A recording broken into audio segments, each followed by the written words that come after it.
ఈనాడు special edition కథ జీవించు నీకోసమే. ఈ కథను రచించిన వారు శ్రీపతి లలిత గారు.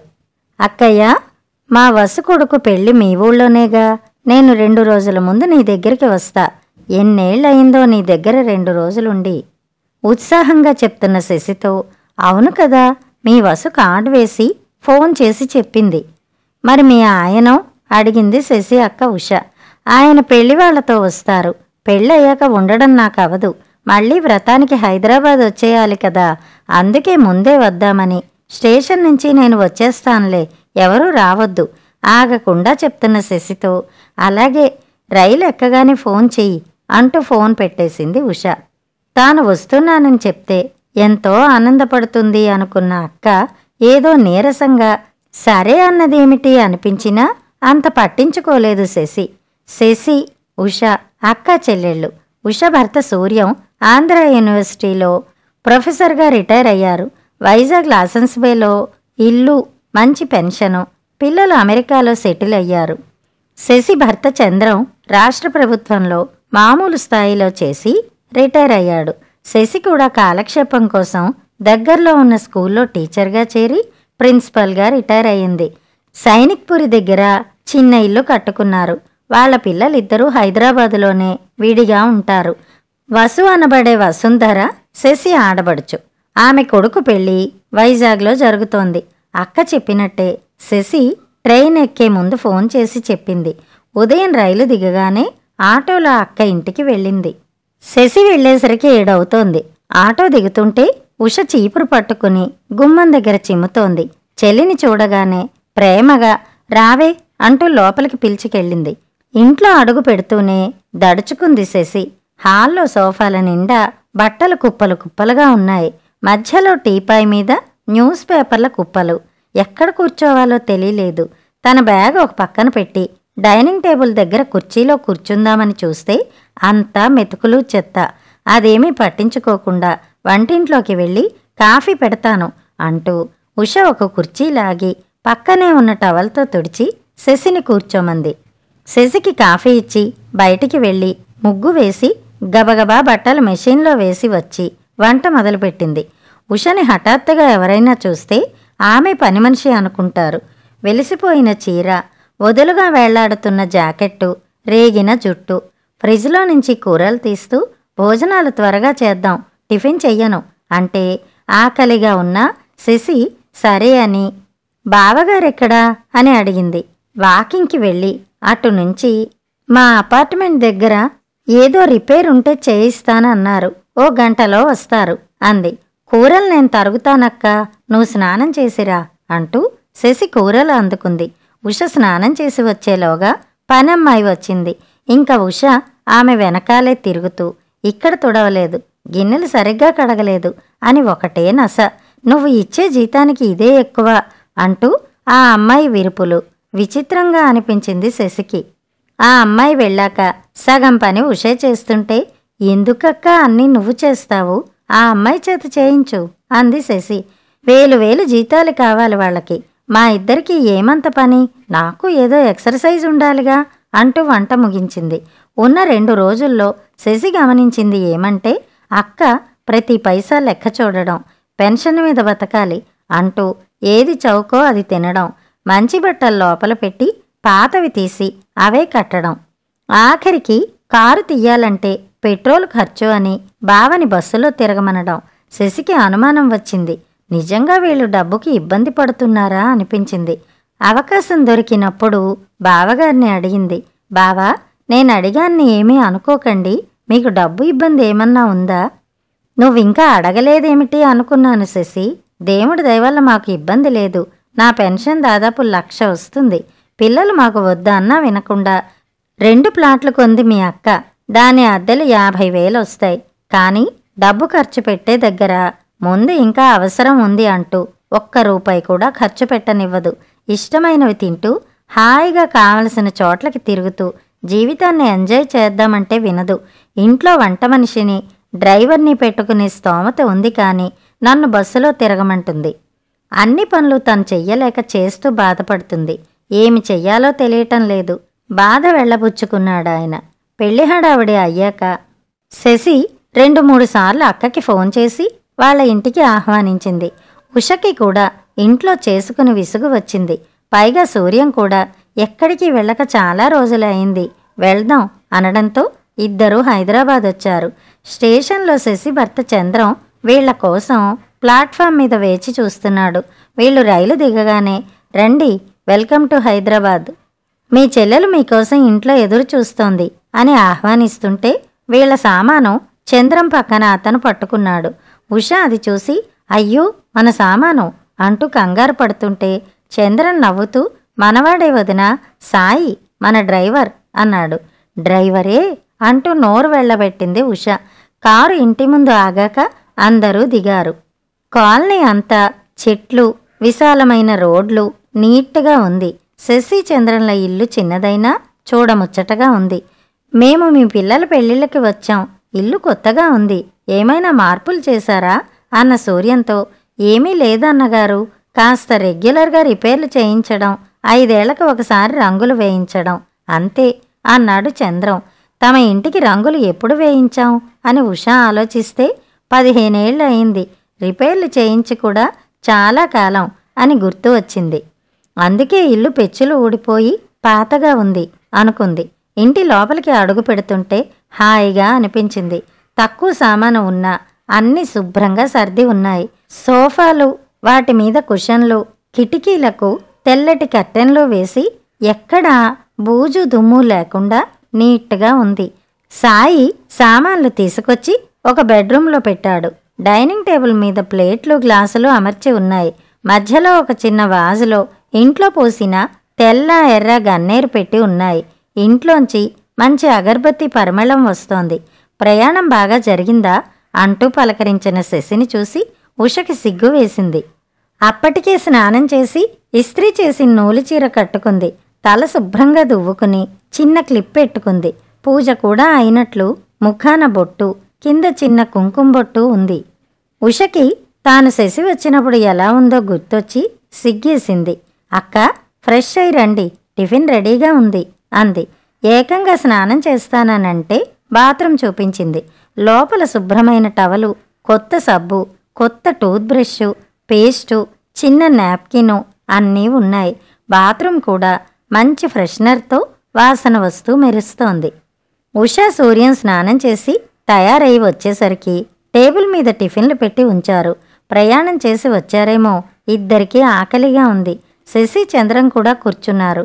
అందరూ కూర్చోగానే ఒక ఆమె 35-40 మధ్యలో ఉంటుంది.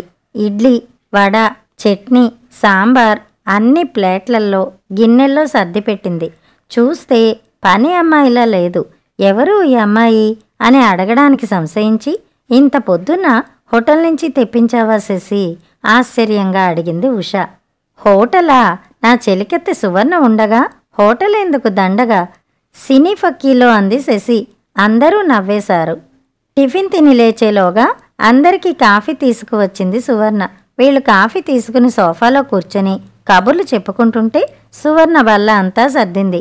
ఈలోగా సాయి కూడా వస్తే వాళ్ళిద్దరూ టిఫిన్ తిన్నాక సువర్ణ వంటింట్లోకి వెళ్ళింది. సాయి వచ్చి, సార్ వెళ్ళనా అని అడిగాడు. చంద్రన్ శశి వంక చూసి, వెళ్ళు సాయి, ఇవాళ ఇంకా అవసరం లేదు, మేము రెస్ట్ తీసుకుంటాం అన్నాడు. అతను సువర్ణతో చెప్పి వెళ్తుంటే ప్రశ్నార్థకంగా చూస్తున్న అక్కతో, సాయి సువర్ణ భర్త, అతను ఆటో నడుపుతాడు, మాకు కావాలంటే కార్ డ్రైవింగ్కి వస్తాడు అంది. సువర్ణ కూడా 1 గంటలో చకచక అన్ని పనులు చేసి వండిన వంట అంతా కంచాలు, గ్లాసులతో సహా బల్ల మీద పెట్టి, అమ్మా వెడతాను, సాయంత్రం త్వరగా వస్తాను అంటూ వెళ్ళింది. అన్ని పనులు ఆ అమ్మాయి చేస్తే నువ్వేం చేస్తావు నవ్వుతూ అడిగిన అక్కతో, 30 ఏళ్ళు ఇంట్లో పని, స్కూల్ పిల్లల పని చేసి అలసిపోయానక్క, ఉద్యోగ విరమణ అంటే పూర్తి రిటైర్మెంట్. నాకు నచ్చిన సినిమాలు చూస్తా, పుస్తకాలు చదువుతా, ఫ్రెండ్స్తో మాట్లాడతా, నాకు నచ్చినట్టు ఉంటా. మరి సువర్ణ అంత చేస్తోందిగా, జీతం ఎక్కువ ఇస్తారా అన్న ప్రశ్నకి చంద్రన్ సమాధానం చెప్పాడు. సాయి, సువర్ణలకి 2 పిల్లలు. వాళ్ళు శశి స్టూడెంట్స్, చాలా బాగా చదువుతారు. మొదట సువర్ణ మా దగ్గర పనికి చేరినప్పుడు వాళ్ళకి ఈ స్కూల్లో చదివించే శక్తి లేక గవర్నమెంట్ స్కూల్లో చదివేవాళ్ళు. శశి తన స్కూల్ వాళ్లతో మాట్లాడి ఫీజు తక్కువ చేయించింది. ఆ ఫీజు కూడా శశే కట్టేది. ఇప్పుడు సువర్ణ కూతురు బీటెక్ చేసి విప్రోలో ఉద్యోగం, కొడుకు ఎంబీబీఎస్ 3వ సంవత్సరం. ఇప్పటికీ వాడి చదువుకి సాయం చేస్తుంది. సువర్ణ జీతం వేరే, నెలకి 10,000 అన్నాడు. కళ్ళు తేలేసింది ఉష. 10,000? మీ ఇంట్లో డబ్బులు చెట్లకు కాస్తున్నాయా? ఎగతాళిగా అడిగింది. చెట్లకి ఏమి కాస్తున్నాయో చూసావా అక్క? మా ఇంట్లో అన్ని కూరలు పళ్ళు కాస్తాయి. ఆ పని కూడా సువర్ణ చేస్తుంది. ఉదయం ఇంట్లో కాఫీ నుంచి అన్ని పనులు తనే చేస్తుంది. సరుకులు చూసుకుని కావాలంటే తేవటం, బట్టలు సర్ది అవసరమైనవి ఇస్త్రీకి ఇవ్వడం ఒకటేమిటి, సమస్తం చేస్తుంది. మా పిల్లలు శనాదివారాలు ఇక్కడికి వస్తే వాళ్ళకిష్టమని కారపూస, బూందీ లాంటివి చేసి డబ్బాల్లో ఇస్తుంది. అసలు సువర్ణ ఒక్క పూట రాకపోతే నాకు గడవదు. ఆ అమ్మాయి మా ఇంట్లో ఒక భాగం. పిల్లల పెళ్ళిళ్ళకి, పురుళ్ళకి ఎంత చేసిందో చెప్పలేను. సాయి ఆటో కొనుక్కున్నాడు, కానీ మేమెప్పుడు రమ్మంటే అప్పుడు వస్తాడు. డబ్బులు అడగడు, ఇచ్చినా తీసుకోడు. అందుకే అన్నీ కలిపి సువర్ణ జీతం అంతా అంది శశి. మరి మీకు వచ్చే పెన్షన్? ఉష నసుగుతుంటే, మా ఇద్దరి పెన్షన్లు కలిపినా బావగారి కంటే తక్కువే అక్క, కానీ మాకు సరిపోతుంది. మేం పిల్లల్ని అడగం, వాళ్ళకి మేము ఇవ్వం. వాళ్ళు సంపాదించుకుంటున్నారు, వాళ్ళ ఖర్చులు వాళ్ళు చూసుకుంటారు. మెడికల్ ఇన్సూరెన్స్ ఉంది. రిటైర్ అయినప్పుడు వచ్చిన డబ్బులు మా పేరు మీదే డిపాజిట్ చేశాం. ఎమర్జెన్సీకి ఉంటాయి. ఇప్పుడు మేము డబ్బు ఆదా చేసి ఎవరికి ఇవ్వాలి? దాన ధర్మాలు చేసినా ఎక్కడో అనాథాశ్రమాలకి వెళ్ళి ఒక పూట తిండి, 4 పాత బట్టలు ఇచ్చినా ఏమవుతుంది? మన ఇంట్లో పనిచేస్తున్న వాళ్ళు కూడా పేదవాళ్లే. సాయం చేస్తే వీళ్ల బతుకులు బాగుపడతాయి. దానికి తగ్గ ఫలితం మనం కళ్ళారా చూడవచ్చు. మనం డబ్బు దాచి పిల్లలకి ఎంతని ఇస్తాం? దానికి లిమిట్ ఏముంది? చదువు చెప్పించాము, వాళ్ళు సంపాదించుకుంటే వాళ్ళకి డబ్బు విలువ తెలుస్తుంది. శశి చెప్పింది విని సూర్యం కూడా, నువ్వు చెప్పింది 100% నిజం శశి. ఎక్కడికో వెళ్ళి తెలియని వారికి సాయం చేసే కంటే నీ ఎదురుగా ఉన్న వీళ్ళకి చెయ్యటం కరెక్టు అన్నాడు. ఈ మాటలు విని ఉష ఆలోచనలో పడింది. శశికి కావలసింది కూడా అదే. భోజనాలయ్యాక అందరూ కాసేపు విశ్రాంతి తీసుకుని లేచారు. మళ్ళీ సువర్ణ వచ్చి పకోడీలు చేసి టీ పెట్టి ఇచ్చి సాయంత్రం వంట కూడా చేస్తోంది. శశి వైజాగ్లో ఉన్న కాసేపు తాను ఇంటి పనని వంట పనని ఒక్క నిమిషం కూర్చుని కబుర్లు చెప్పకుండా విసుగ్గా తిరిగిన విషయం గుర్తు వచ్చింది ఉషకి. అదే శశి చక్కగా తమతో కూర్చుని స్థిమితంగా కబుర్లు చెప్తోంది. సాయంత్రం స్నానాలు చేసి బయట కుర్చీలు వేసుకుని కూర్చున్నారు నలుగురు. సువర్ణ చెట్లలో పాదులు సరిచేసి ఆకులు తీసి శుభ్రం చేసింది. సన్నజాజి పూలు కోసి శశికి ఇస్తే దండ కట్టి అక్కకి ఇచ్చి తాను పెట్టుకుంది. వీళ్లు కబుర్లు చెప్పుకుంటుంటే బయట మోటార్ సైకిల్ ఆగింది.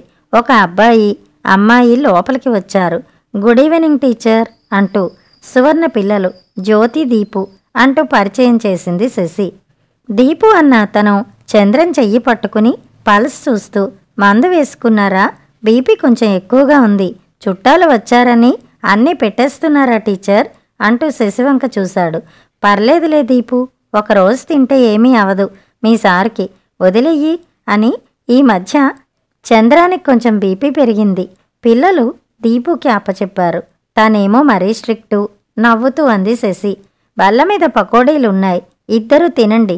దీపు, నీకు పరీక్ష ఉన్నట్టుంది రేపు. ఇంటికెళ్ళి శ్రద్ధగా చదువు అన్న శశిని చూసి, అలాగే టీచర్ అంటూ లోపలికి వెళ్లారు ఇద్దరు. ఇదంతా వింతగా ఉంది ఉషకి. ఇదేమిటి తల్లి, ఆ కుటుంబం మొత్తాన్ని నువ్వు దత్తత తీసుకున్నావా? ఈ రకంగా దోచిపెడుతున్నావు అంది ఉష.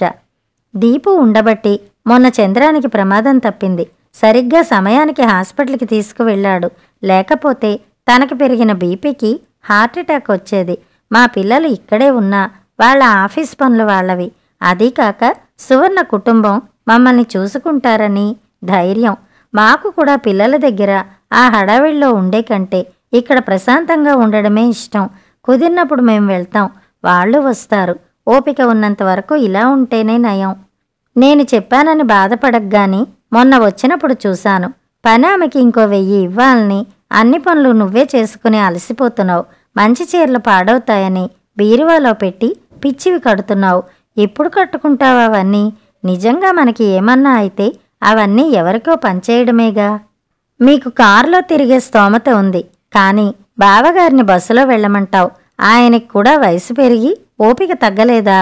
కూరలు ఇంటి పక్కనే పెద్ద షాప్లో రేటు ఎక్కువ అని మార్కెట్కి పంపుతావు.